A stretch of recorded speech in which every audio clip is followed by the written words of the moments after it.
Hello বন্ধুরা, দেখো আজকে খালি কচু আর কচু, কচু আর কচু। কত কচু দেখো, খালি কচু।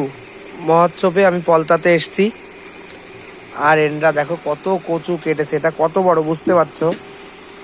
পুরো এক হয়ে গেছে। এটাকে কি বলে? ডেস্কি, ডেস্কি। এক ডেস্কি কচু। আর এদিকে সবাই কাটছে কচুর শাক। রাত বাজে এখন 2টো, এরা কচু কাটছে। দেখো কত কচু, কত কচু।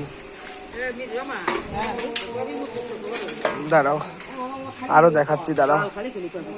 এই যে দেখো, এখানে কচু মুছছে।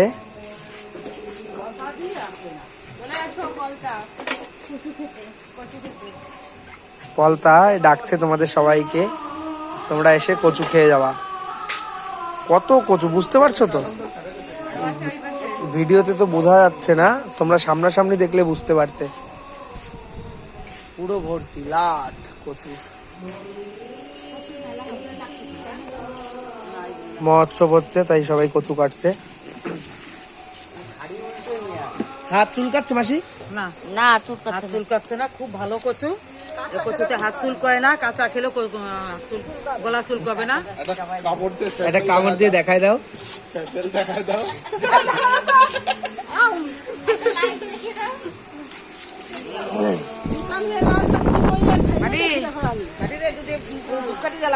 কিরকম লাগতেছে কচু কাটতে? কচু কাটতে খুব ভালো লাগছে, কিন্তু মশার জন্য ভালো লাগছে না। কিছুদিন পরে আমাদের কচু বাগানে খুঁজে পাওয়া যাবে মশার ঠেলায় হেলিকপ্টারের মশা।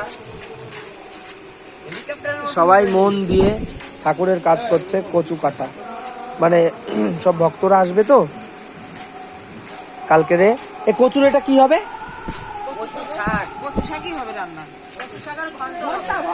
কচুর শাকের ঘন্ট হবে। ছোলা দেবে এর সাথে,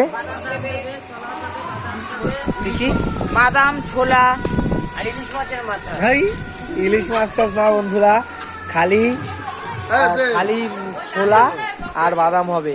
বাদাম দেবে ওর মধ্যে কচুর শাকে, আর সব ভক্তরা খাবে। কত লোক তাহলে তোমরা বুঝতে পারছো তো? এত যখন কচুর শাক, তাহলে কত লোক হবে।